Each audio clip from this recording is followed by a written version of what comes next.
estate revelations. And in this episode, we're going to talk to you about things that you should do before listing your home. And that's what we said, things to do before listing your home. And it's really important to prepare your home. A lot of times sellers will say, oh, list my home, please get it on the market by this weekend. Well, your home may not be ready, and doing these things that we're going to go through are going to ultimately help you not only get more money for your property, but have a smoother transaction from the time you go under contract to the time you get to the closing table. All right, what's first? That's really important. Number one is deferred maintenance, and that is inside and outside. So our suggestion is to walk around the house with a notebook and take notice of how your house looks in the eyes of a buyer. What's deferred? Is there rotten wood? Is there peeling paint? Holes in the screens for your windows. Right, just little things. Your house numbers, are they from the 1970s? And not in a good way. Right. And they're cheap on Amazon. And if I can put new house numbers up, surely anybody can. All of those things about deferred maintenance are important, especially when you're trying to list your home. And some of the things inside the house, that bathroom faucet, it's been doing it for so long you don't even notice anymore that when you turn it on, Drips. A little bit of water streams down by the handle. It's usually a washer or the little cartridge that has to be changed. It's much easier and less expensive to do it before your house is under contract and the inspector says the bathroom faucet is leaking, get a plumber to look at it. These are the kind of things, but that little dripping faucet could have been happening for so long that you don't even realize it. Right. And these are things to take care of on the front end. Right, and I say get it done now, and then you can enjoy the fact that it's repaired. And sometimes it's a good idea to get a home inspection before you list, especially if it's a home that's been vacant for some time. Say it's a succession, and you might be selling it and you haven't lived in the house, you don't know a lot about it, and that's a really good thing to do. And even if you're not necessarily going to change any big things, it's a good idea to know what you might be facing on inspection. So sometimes a pre-listing professional inspection is a good idea. And that is important. The next thing is decluttering.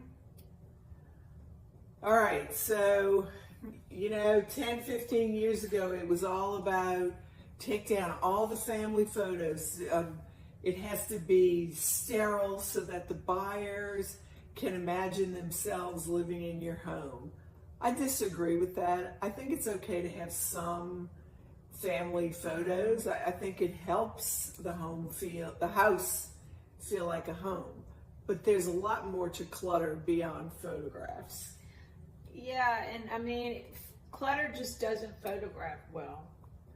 No, and it doesn't feel good when you're walking through a home.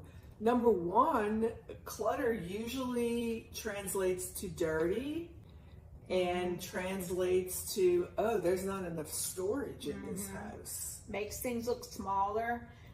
Purge, that's just a good rule of thumb, is to purge.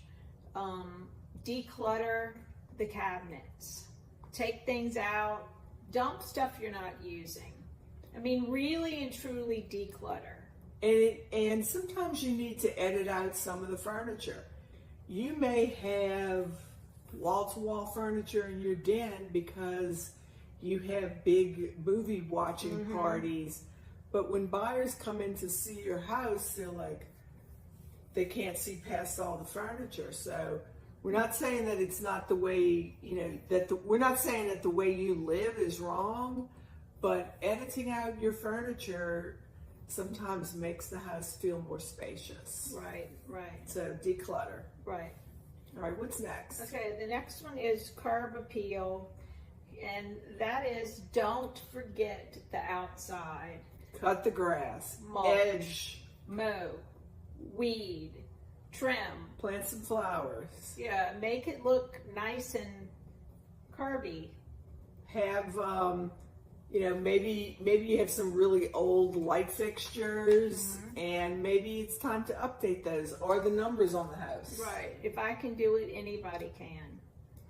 So Amazon has them for really cheap, and So curb appeal it's good for the photography. right, Plus, when the people drive up to see your home, nice curb appeal, they're going to feel good about going to see the inside of your home as well. right. Okay, and then Photography. We always do professional photography.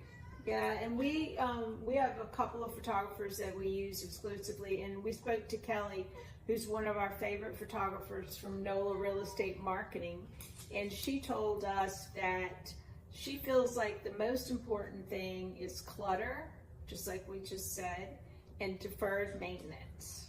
So when she goes into a house alone, she's responsible for getting the pictures ready, and when things are not tidy, she does move everything and make it look okay, but she's a one-person operation. So as a seller, you really should get rid of all of the knickknacks and the things that you're not using, the collections. And your agent is going to be there with the photographer to help point out the amenities and special features that we want to highlight in your listing. So your agent and the photographer are going to be there. There's no need for you to be there too. Right.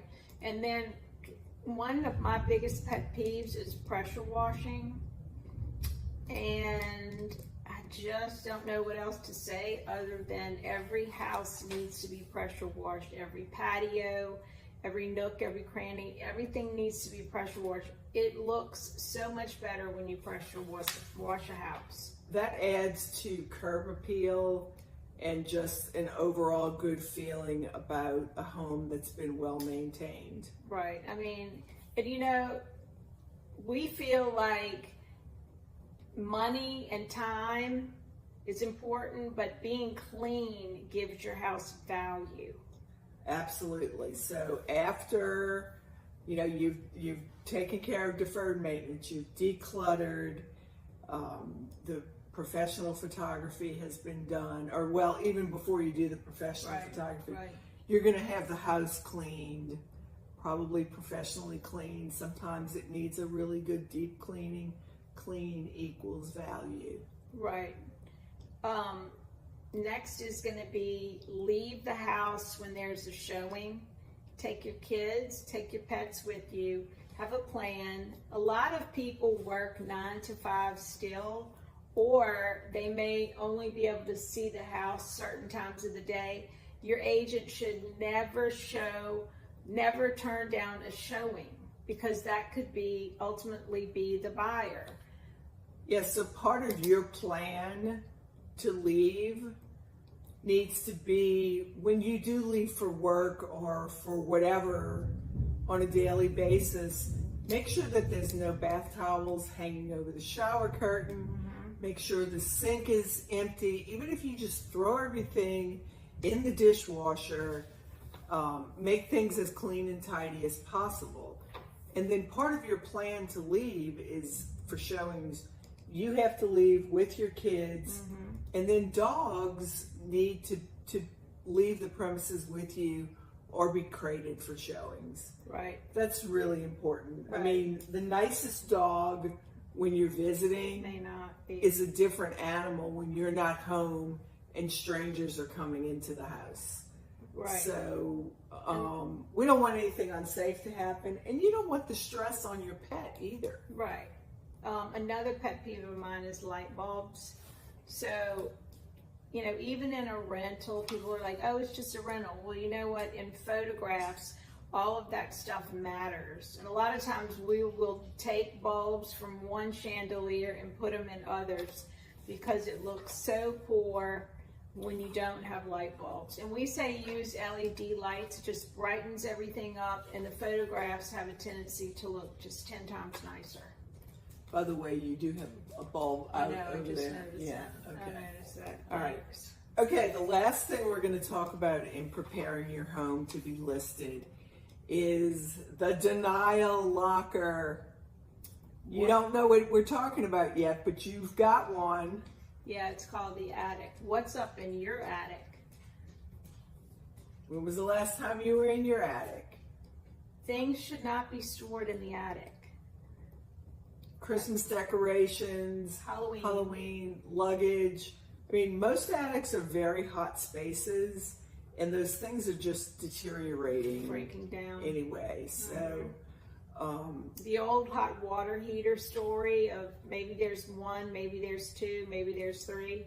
I put in all of my offers that all personal belongings will be removed prior to the act of sale.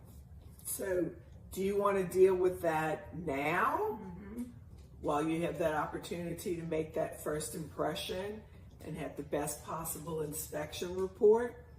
Or do you want to wait until you're under contract, things are moving along, and now you've got 2 or 3 weeks to get everything done? So get into that denial locker. You could have more than one. Your garage can be an accessory denial locker. The tough shed in the backyard. Or your storeroom. I mean, I have to say that things in the attic just get so hot that they just break down. So if you have things in your denial locker that you really can't part with, then go rent a storage unit and start paying to keep these things, and see then, once you're having to pay to keep them, if you're ready to get rid of them. Right. So that's pretty much it. We hope that you enjoyed it. Like and subscribe, and any comments, we're happy to read all your comments and suggestions below. And for our last little bit, we like to try to stump each other with a question. And the question of the night is, what is your favorite cocktail? Oh, you know my favorite cocktail. Okay, so I do know what her favorite cocktail is. She did not know what mine was, but hers is a gin and tonic, right? Love gin and tonic. Been drinking that, gosh, for years and years. And I have tried many different gins, even one that's distilled here locally that I really didn't care for. And I always go back to the Bombay Sapphire. So that's my drink. And my favorite place to have it is Crescent City Steakhouse on Broad Street. The bartender there really knows how to make a good one.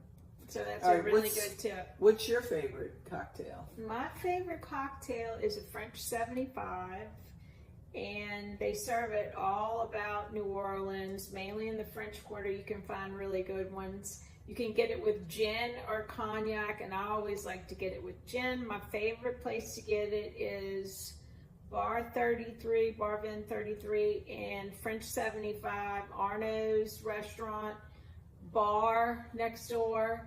Yeah. And it's just a very refreshing, lemony champagne, and I just love it. Well, that was a good question, because right now in New Orleans is the Tales of the Cocktail Festival going on. So that was a good idea. Right. Well, thank you for coming and being with us. We hope that we've shared some information that's valuable to you when you're selling your home, and that you will take our advice. And we'll see you soon.